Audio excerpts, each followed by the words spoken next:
The 2026 Genesis GV80 gets some nice changes for the 2026 model year. And in this video, I'll cover those changes as well as talking about the exterior, the interior, taking it for a drive and seeing what it's like out on the road, as well as talking about the kind of fuel economy you can expect and also the pricing and how it compares to the competition these days.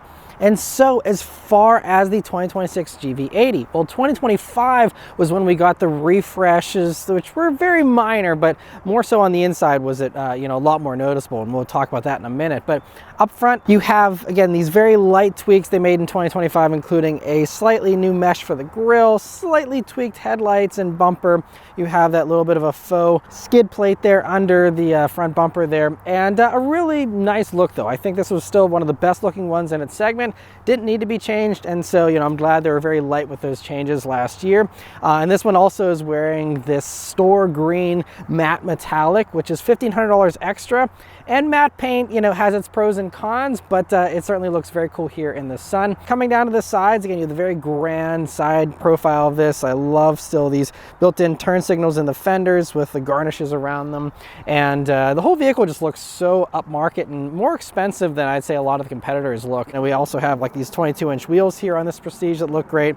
And then out back, very minor changes last year, again, with a lightly tweaked rear bumper. And that's pretty much it. But again, I think it's still looks really great, even though this vehicle now at this point is on its 6th model year. It's still really good, really fresh looking, and I think that shows just how good this design is, that after all these years it's aged so well, still looks great, and doesn't need any changes. So yes, the interior of the 2026 GV80 is very nice, and again, got some really great improvements for 2025. And I already covered this in my coupe review. There is the GV80 coupe here that's also available now if you don't need quite as much cargo space and want a sportier look. But anyway, as far as this interior goes, so this is, again, the 3.5 Prestige, so really the top trim. There is a new black trim above that, which has some darker exterior trim and also a few little tweaks here on the interior I'll talk about as well. But first thing, sitting down in these seats, the Prestige has these wonderful Napa leather seats, and that's only on the 3.5T Prestige. But these 16-way seats with adjustable bolstering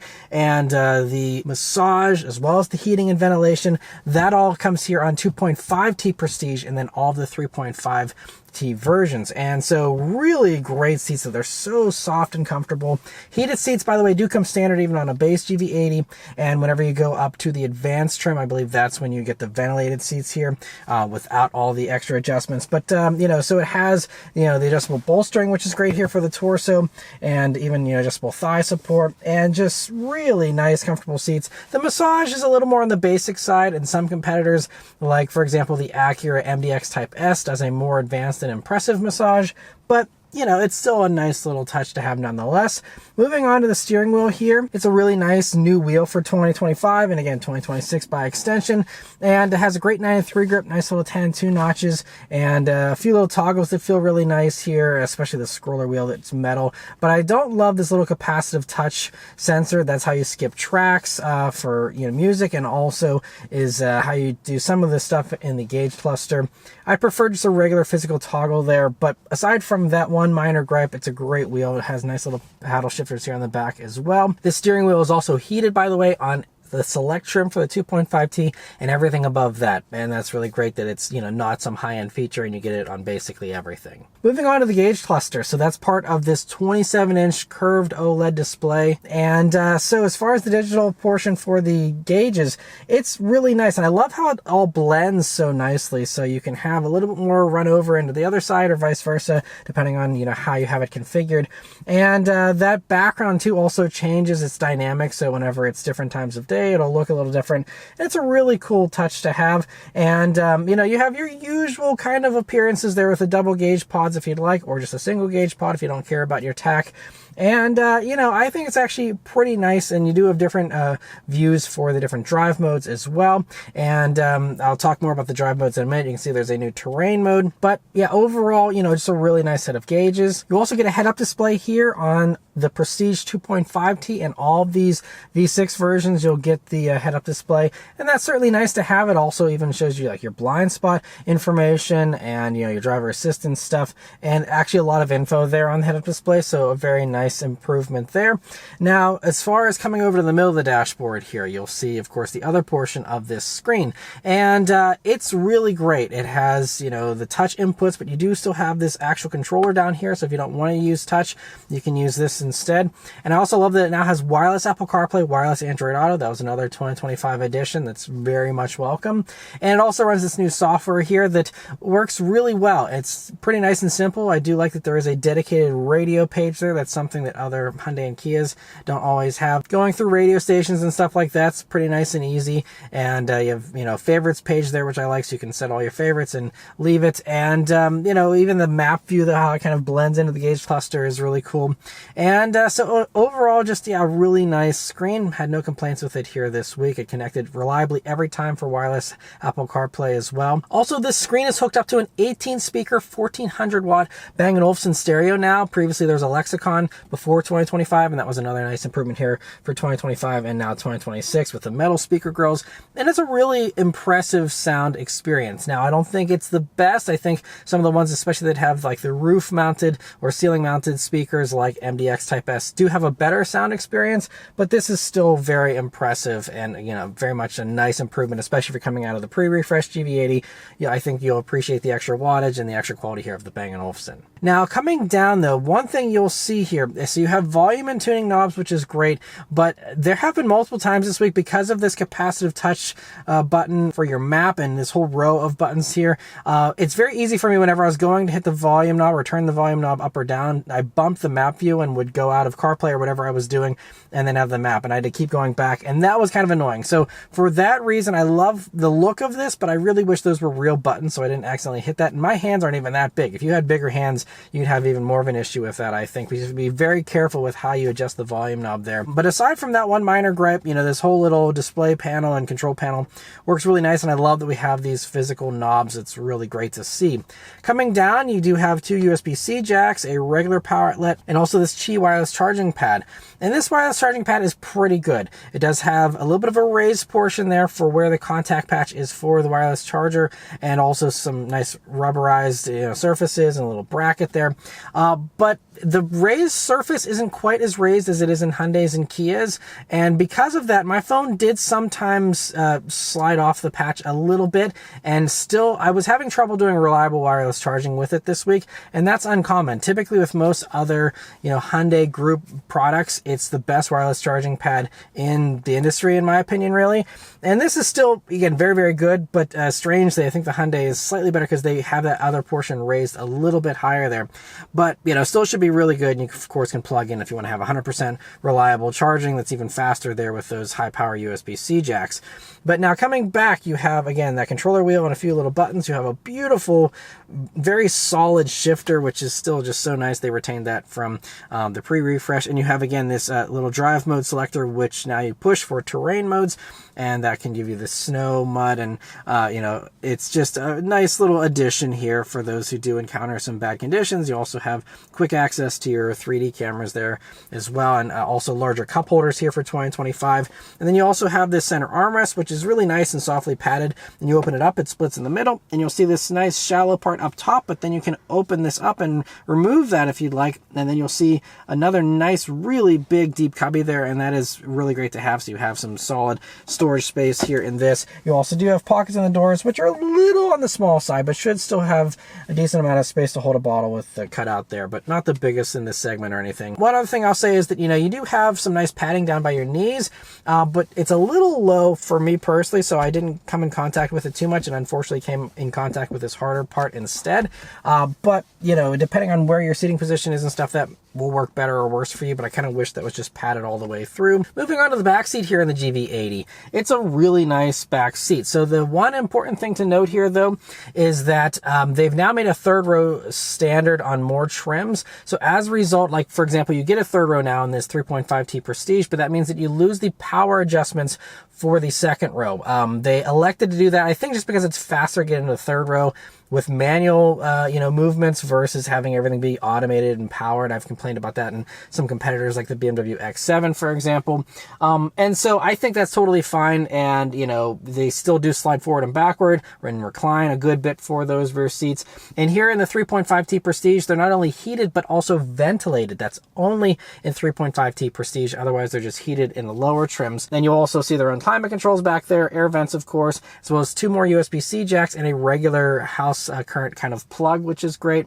They also have nice pockets in the doors. There's a fold-down center armrest, and also this beautiful panoramic roof. It's technically just a double moon roof because it, isn't consistent all the way through there.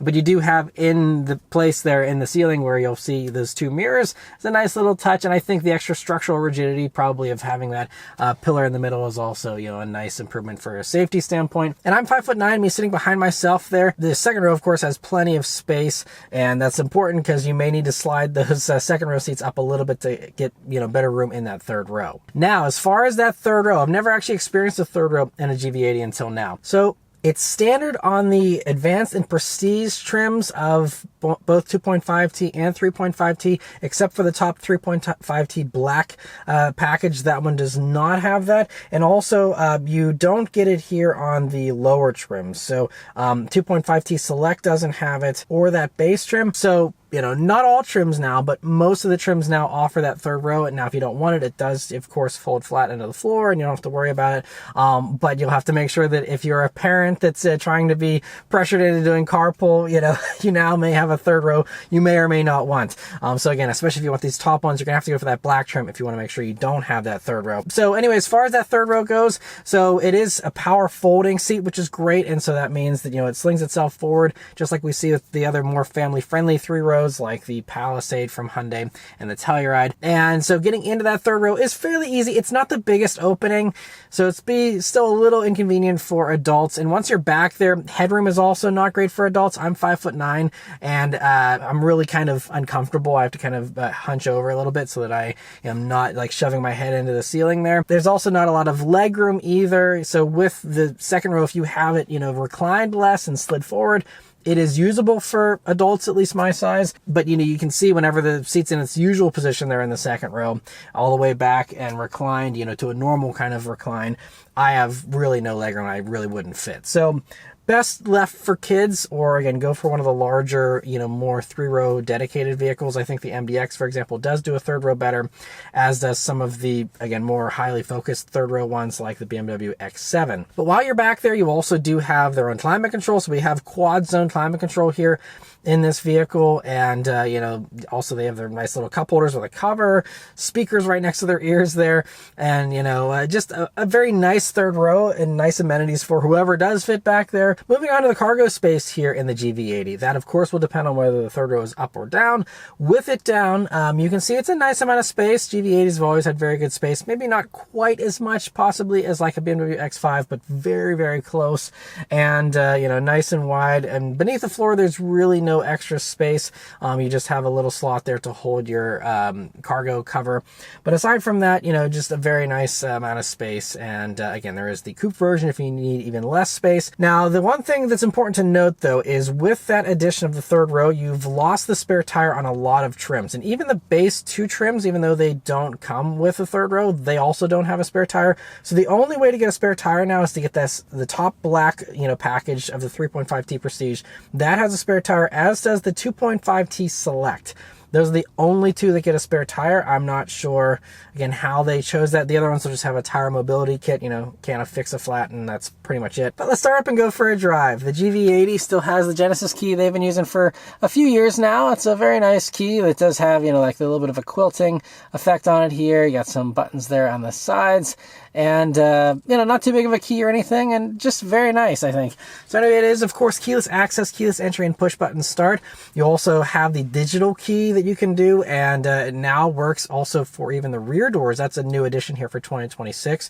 So it's nice you have that. You also have this little fingerprint scanner, and you can use that to start the car if you'd like as well. So there's a bunch of different ways to start it, but of course, whatever you decide to do, you can just, put your foot on the brake, hit the engine start button here, and it starts right up.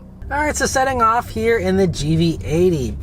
So the first thing you notice about this vehicle I think the first thing that I notice is just how impressively quiet and serene it is in here. I mean, it is really so solid going down the road and also just so quiet, and it just really isolates you so well from your surroundings. And I think even at like 75 miles per hour on the highway, Car and Driver tested this, and it was actually like 1 decibel quieter than the Bentley Bentayga that they tested way back several years ago. But I mean, that's, you know, the level of quietness you have in here, and that's very luxurious. And this engine and transmission are all very unobtuse and just kind of do their thing in the background, but it's all just so relaxing, especially when you have the surround sound system going. You know, you just are immersed in that and you don't hear anything else around you, and it's very, very nice. Other things here to note: so you have great visibility, you have a really nice thin A-pillar, thinner than some of the others, I'd say, especially like X5 has a lot of a chunkier A-pillar than this does. So really great as far as forward visibility goes. View out of the back is great, and especially here in this one, you have a camera rear view mirror. That's something you get just in, I believe, the top couple of trims here, and a very nice feature to have for sure. So you have really good visibility. You also have the 360 camera, all the parking sensors, park assist, all that kind of stuff is standard. So you have a lot of assistance here to help, you know, maneuver this vehicle if you'd like. Other things here, as we're slowing down, the brakes have a nice and responsive touch to them. So right towards the top of the pedal, they bite nicely, but it's not so intense that it's tricky to be smooth with or anything. And that is a difference between this and like the X5, which has a little bit touchier brakes than this does. Throttle response is also wonderfully responsive. You get a nice response right as soon as you start to tip into the pedal, and so every once in a while the transmission will be a tiny bit slow to give you a downshift, just a regular 8-speed torque converter automatic, but you know, it usually does a really good job. And the whole thing, again, especially whenever you're just driving in a relaxed manner, it does everything you want it to do exactly the way you're expecting and the way you want it to, just nice and relaxed and just really well set up. And also, even at gentle throttle, the little bit of the engine that you do hear is very nice. And you also have this advanced noise control, so it does do active sound cancellation, and that combines also with adaptive dampers that have a road preview, so it can anticipate the bumps and pre-adjust the adaptive suspension to give you the most comfortable ride possible, which is cool. And I'll talk more about that in a minute. But we're gonna go ahead and put it up into the sport mode here, and let's turn down onto this back road and see how it accelerates. And here we go. Nice and responsive, and listen to that. Sounds nice and takes off very well. And so the GV80 Prestige 3.5T here runs a 3.5 liter twin turbocharged V6 engine, does 375 horsepower, 391 pound-feet of torque. 0 to 60, I believe, is like 5.7 seconds. I think they did some tuning changes last year that made it slightly slower. I believe it was like 5.3 for the pre-refresh. There's maybe a little bit of extra weight, but it's really hard to say why it's gotten a tiny bit slower. It shouldn't be really noticeable, and anyone who's owning one of these probably isn't going to care. This isn't a vehicle you buy for its 0 to 60 times, but just, you know, keep in mind it's a tiny bit slower. And if you don't need all this power, there's also still the 2.5T version as well with 300 horsepower, which is a little bit more than what you get from the other 4-cylinder turbo base engines and the other competitors. Now, both engines do require premium gas, so that's one thing to keep in mind. Some of the others you may be able to get away with regular, and this I don't know, but I believe they do recommend premium in it. The other thing that's new for 2026 here is the return of the rear-wheel drive version, which was an early offering on, you know, the GV80 whenever they first came out, you know, 5 years ago or whatever, and then they got rid of it, and now they're bringing it back. It's still only on the base trim here, so you're not able to get it on any of the twin turbo V6 versions, but at least for just lowering the entry point of the GV80, that's very nice for those who live in areas where you don't need all-wheel drive. You know, it's great that at least if you just want to get into a GV80, you don't need all the bells and whistles, you can save some nice money there with the rear-wheel drive version. But now we're on this road that does usually generate a lot of road noise, and you know, a light hum is all you get here in this. It's really just, again, so luxurious. And I think this, you know, the quietness, the smoothness are things that really do elevate this over most of its competitors. It's certainly far quieter than like an MDX in here, and even, I'd say, even maybe a little quieter than an X5, for example. But we're coming up some corners here I always take, and let's see how it handles. I know no one's buying these to race around in, but you know, let's give it a whirl and see. So it's really good. I think having the 22-inch wheels, especially on this Prestige, certainly helps, and also the adaptive dampers help as well. And you know, that's something that I believe, again, comes on some of these higher trims. I think all 3.5Ts have that, but you know, it just does a really good job of just giving you a little bit of a stiffer ride. It's so minor though, it doesn't feel wildly different. And I also like, there is a dynamic sense to, especially the 3.5Ts, because they have an electronic locking limited slip differential in the rear there. And so whenever you find yourself powering out of a corner, it likes to rotate a little more. And I think that's, again, specifically done for these versions to make it a little bit sportier. And if you are someone who's an enthusiast, you're going to want to go for, you know, these top trims if you can afford it, because that's the only way you get that here is on the Prestige, and of course the Prestige Black as well. I mean, it still is heavy, and you know, it does do a good job of keeping itself neutral, but you know, there's certainly some weight here, and it's set up for comfort. Even in sport mode here, you know, it's not going to give you a jarring ride or any kind of discomfort at all, honestly. And so just keep that in mind. You know, if you do want a little bit of a sportier flair, I think they did do some suspension tweaks for the coupe version of the GV80 here to make that feel a little sportier and dynamic, and I was very impressed with that whenever I was taking that around corners as well.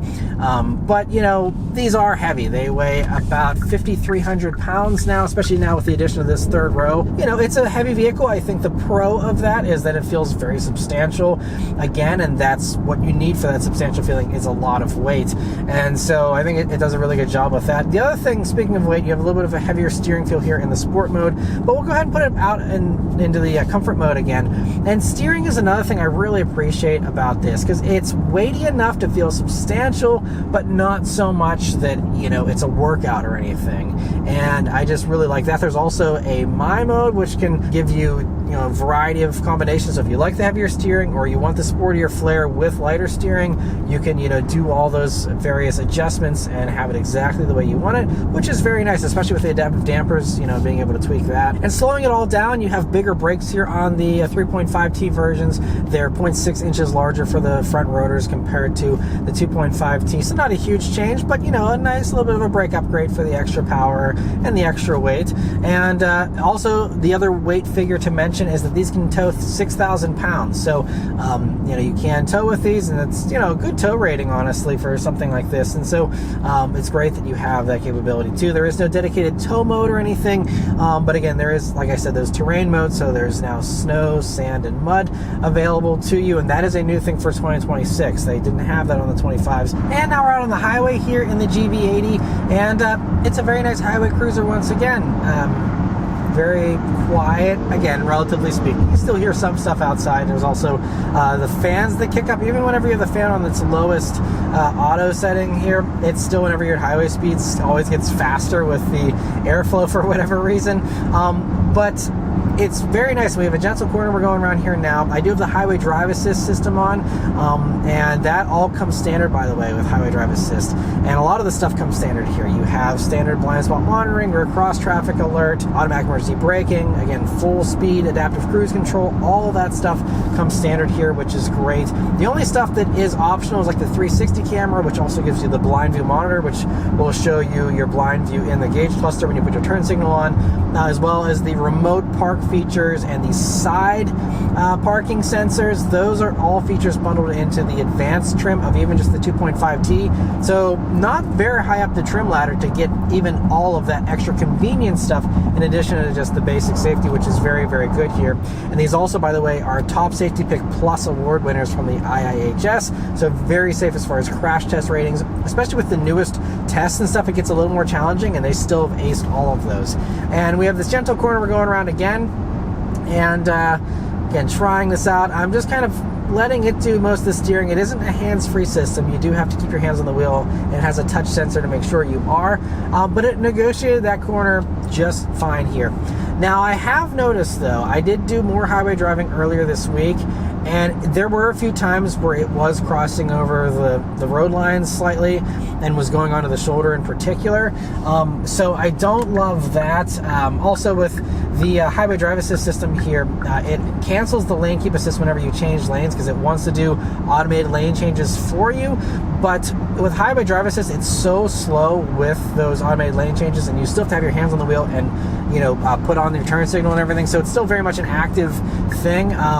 but I'm trying to let it like do it on its own, and it's just so slow. And the second you give it any steering input, it cancels that, and it's not great. So that's the only thing I don't love. And again, I wish that it was a little more adamant on staying within its lanes. It just doesn't do that. But ironically enough, whenever you have the lane keep assist system on, which does come standard, and lane follow assist, that system is really adamant though about like constantly nudging me even whenever I'm not getting close to a road line. It like always wants to center me, and it's kind of annoying to the point that I just turned it off all week because it was just, I couldn't handle it constantly nudging me. Thankfully, when you do turn that off, it stays off. You don't have to do that on every key cycle. So once it's off, it remembers that. So that's good. But you know, the driver assistance stuff here still isn't amazing. It's pretty good, but I think there's still certainly some room for improvement. And if you want to have the best highway cruiser, the Lincoln Nautilus easily takes the crown, because that's the only one in this segment, I believe, that does truly hands-free highway driving with Blue Cruise. And Blue Cruise isn't perfect either, but it does do real hands-free driving.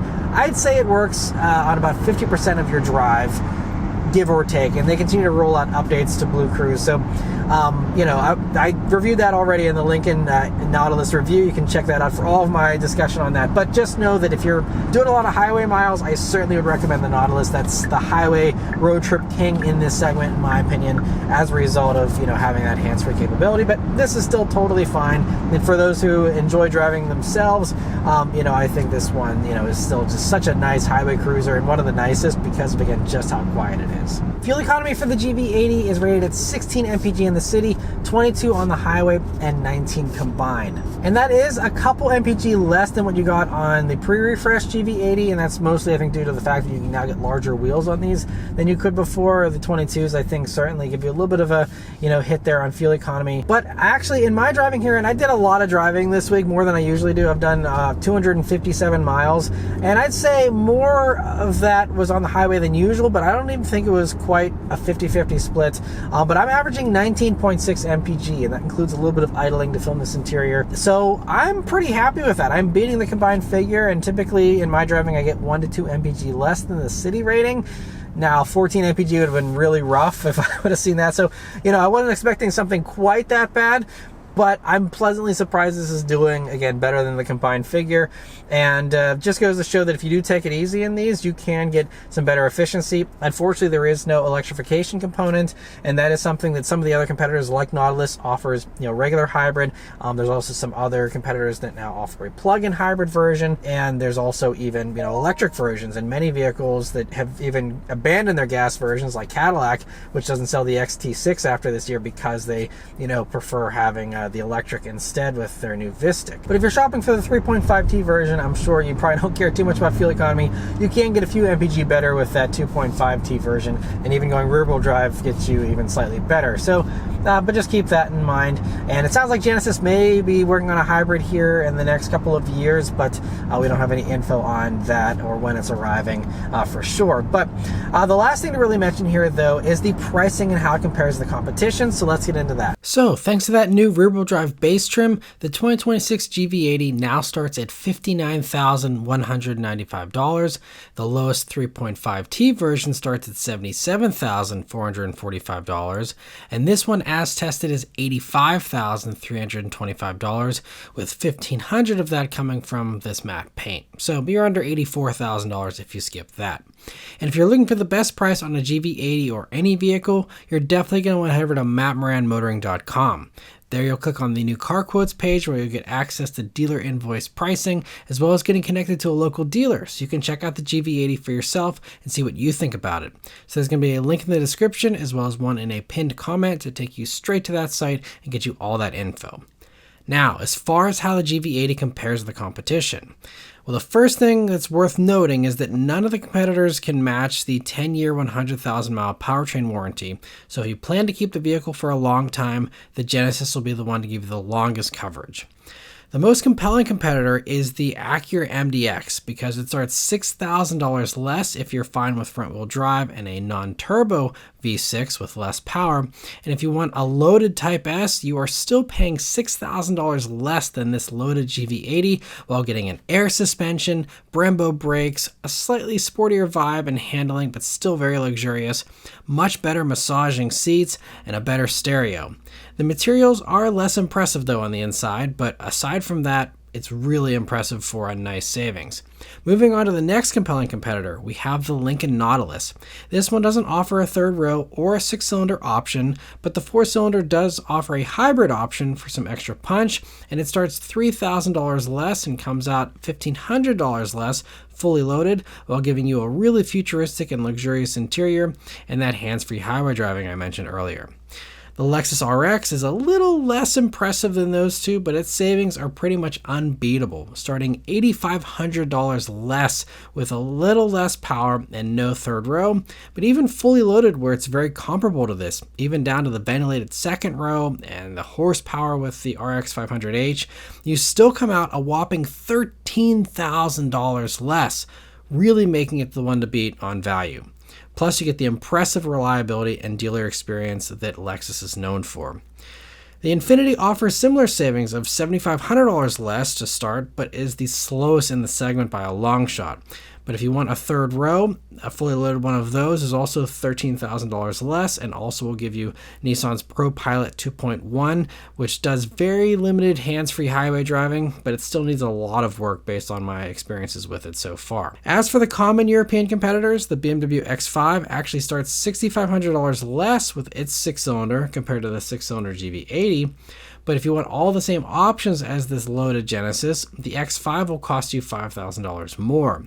And if you want a third row, the X7 will make that price gap even bigger. The Audi Q7 is nice as well, but it's also $4,000 higher to start and $4,000 higher fully loaded, but that does give you a slightly bigger third row. And the Mercedes GLE is also about $4,000 higher to start, and that balloons to $12,000 higher comparably equipped. Lastly, there's the Volvo XC90 that starts $3,000 higher if you're fine with less power, or $8,000 higher if you want similar power to the base GV80. And if you want the extra punch and the luxuries in the Volvo, you'll have to go up to the plug-in hybrid version of the XC90, which will run you $7,000 more. So overall, the Genesis isn't the cheapest or the strongest value anymore, but it continues to be the clear value winner against the Europeans for sure. But yeah, so overall, I really love the GV80, and even if it's not the best value in its segment, I don't think it needs to rely on the value component anymore like it used to, because it's so luxurious and just feels a cut above so many of the other competitors that it truly is, a really impressive car on its own. But I mean, it is still a better value than all the Europeans that it usually gets compared to.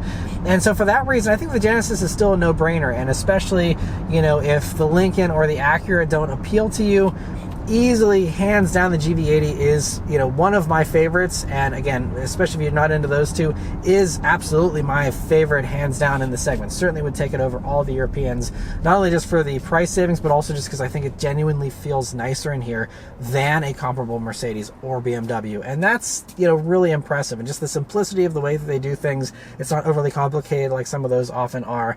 And just overall, I still really love this thing, and I love that, again, it's priced so well, and they've just done such a good job with everything, the styling, the constant improvements, listening to feedback, just a lot of really good things. I just really love the way Genesis is always giving 110% with their products and with their efforts. And so for that reason, I think that GV80 still is hands down one of the best, if not the best, in this segment by a long shot. But anyway, that's all of my thoughts here on the GV80. Let me know your thoughts on it in the comments below.